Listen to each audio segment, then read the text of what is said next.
Más en la revista para hablar de Pedro Montenegro Paz, el narcotraficante más buscado que ahora ya está en celdas policiales. Nos acompaña para conocer el avance de las investigaciones el director de la Fuerza Especial de Lucha contra el Crimen, el coronel Johnny Aguilera. Muy buenos días, bienvenido a la revista, coronel. ¿Cómo es que se entrega este pasado sábado Pedro Montenegro? ¿En qué circunstancias lo hace? ¿Es cierto que llegó caminando hasta la puerta de la Felquén junto a su abogado y tocó y dijo, yo soy Pedro?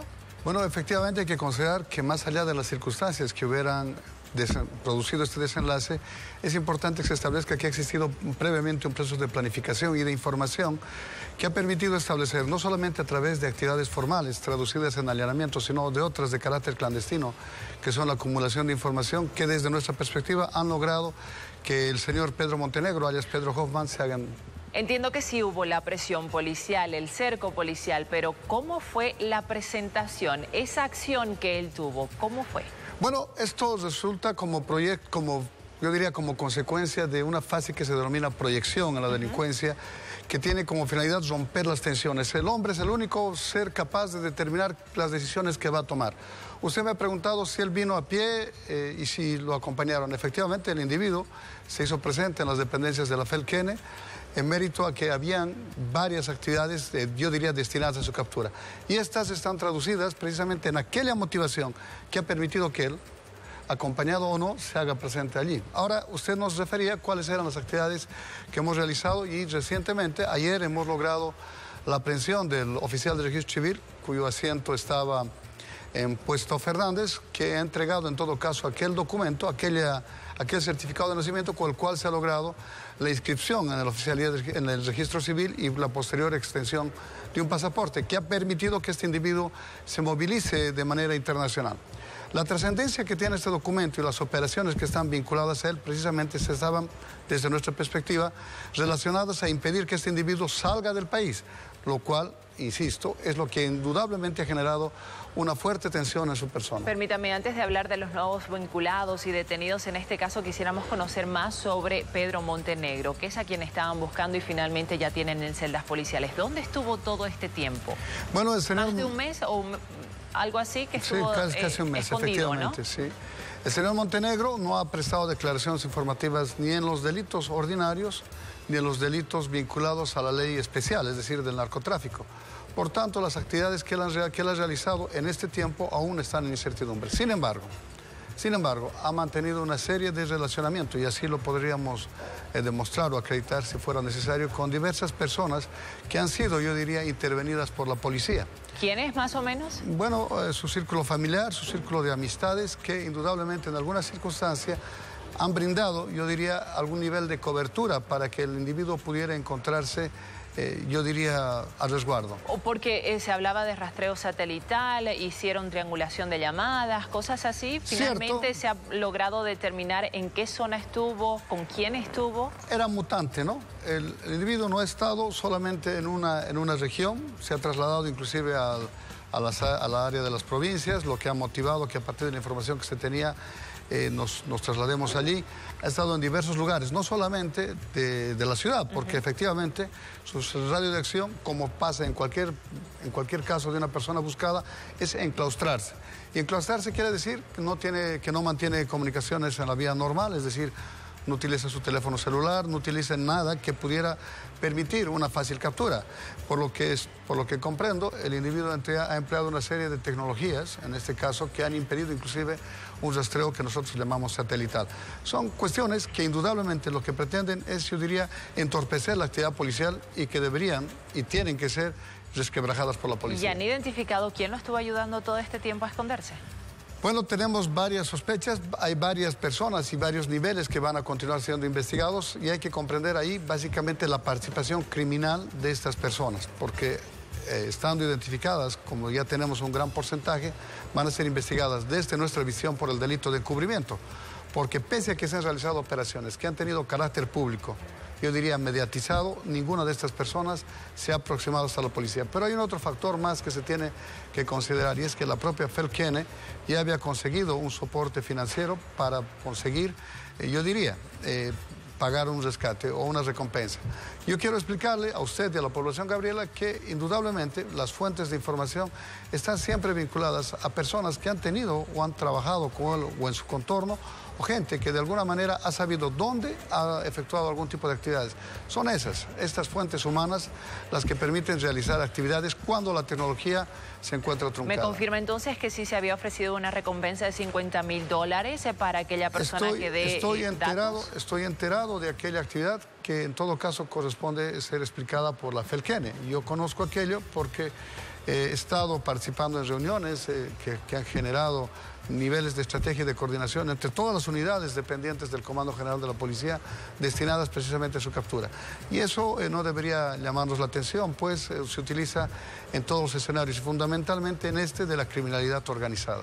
Bien, y han surgido nuevos nombres, y me decían nuevas personas que de alguna manera habrían tenido vínculos con Pedro Montenegro. Por favor, quiero mostrarle algunos cuadros para que usted me explique qué tipo de participación en las actividades delictivas de Montenegro tuvieron estas personas. Su esposa, por ejemplo, ¿no ha sido habida todavía, María Rodríguez? Bueno, no, todavía María no ha habida, aunque hemos efectuado una serie de allanamientos que han permitido la captura de su hermano, por ejemplo, y de su mamá, que indudablemente estaban vinculadas a las actividades que realizaba su esposo. También la señora María del Carmen Montenegro, que es hermana, la señora Adriana Méndez Justiniano, la señora Verónica Gómez Modelo y la señora Rosa María Hurtado de Montaño han tenido, en algún caso, una actividad, voy a llamar comercial, que han permitido no solamente, desde nuestra visión, el lavado de dinero, pues han facilitado su identidad, sus actividades, precisamente para introducir en el mercado legal los dineros provenientes de las presuntas actividades ilícitas. ¿Qué relación tenía Adriana, Verónica y Rosa María con Pedro Montenegro? Bueno, son todas del círculo familiar del señor Montenegro, tanto de él como de su ¿Amigas o parientes? Esposas. Están en el círculo familiar. Él está identificadas, son cuñadas, hermanas, es decir, el círculo familiar que ¿Tenían forma negocios con dinero de Pedro Montenegro? Nosotros estamos plenamente convencidos que hay en otras personas, precisamente el círculo familiar, que ha facilitado su identidad. Y eso es lo típico, porque cuando se trata de lavado de dinero, a quien buscamos es alguien en quien podamos confiar y en quien, en definitiva, después de producirse, puede que no, un proceso, entre comillas, de traición, por lo menos el beneficiario sea alguien cercano al círculo familiar. Bien, hay otro círculo que se está investigando del entorno de Pedro Montenegro Paz, con quienes mantenía una relación estrecha, y estos serían ya vínculos ilícitos. Enrique Villarreal Quinteros, de nacionalidad colombiana, dijeron era su jefe en esta organización criminal. Sí, bueno, básicamente se ha logrado establecer ya una serie de actividades, vamos a decir, mecanismos que empleaba el señor Pedro Montenegro, alias Pedro Hoffman, en los cuales se pudiera establecer una relación de dependencia. Voy a definir esto como una escala en la que el mundo delictivo va generándose, es decir, se van adquiriendo ciertas cualidades, se van aprendiendo ciertas técnicas hasta depender de alguien en un nivel cercano. Aparentemente la investigación nos hace ver que un ciudadano identificado como Enrique Villarreal, de nacionalidad colombiana, pudiera haber estado o estar relacionado directamente con él en su condición de capo, de jefe.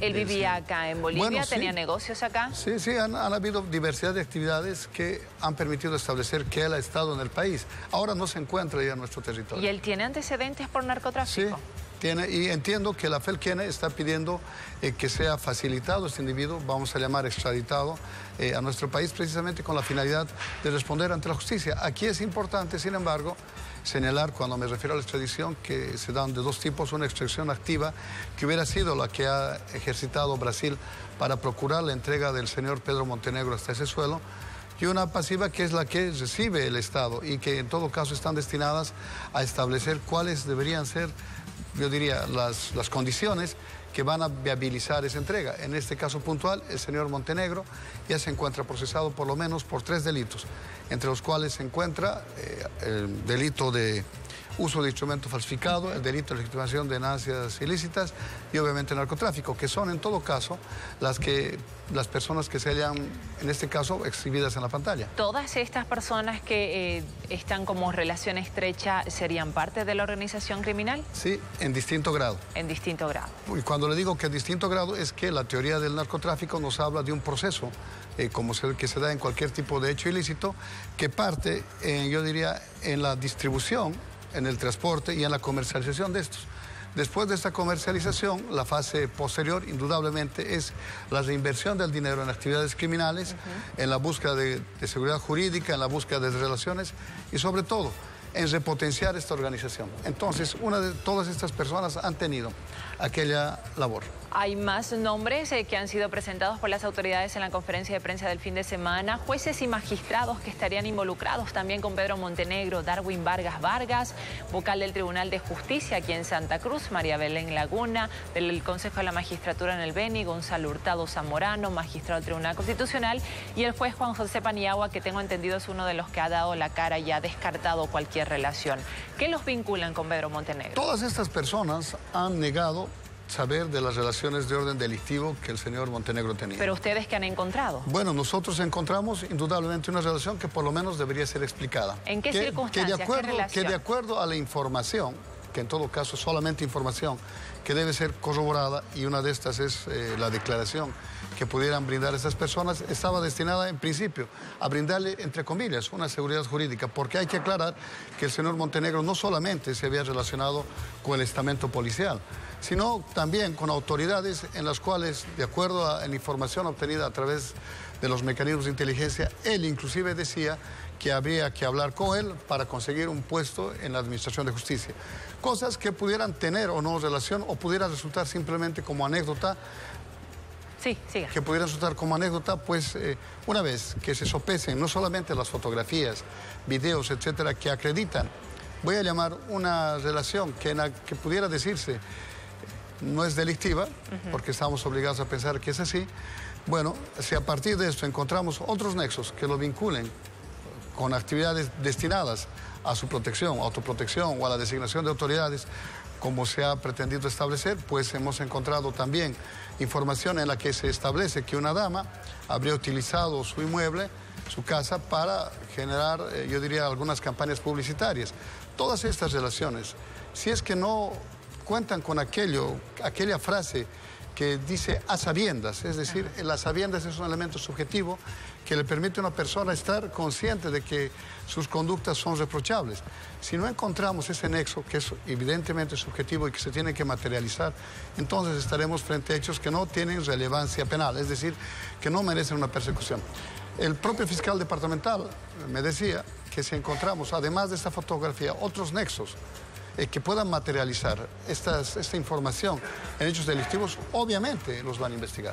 Bien, muchísimas gracias, coronel, por esta entrevista. De a poco se van dilucidando entonces estas relaciones entre Pedro Montenegro y autoridades del Poder Judicial, del Poder de la Policía en todo caso, y también con algunos civiles. Nos mantendremos atentos al avance de las investigaciones.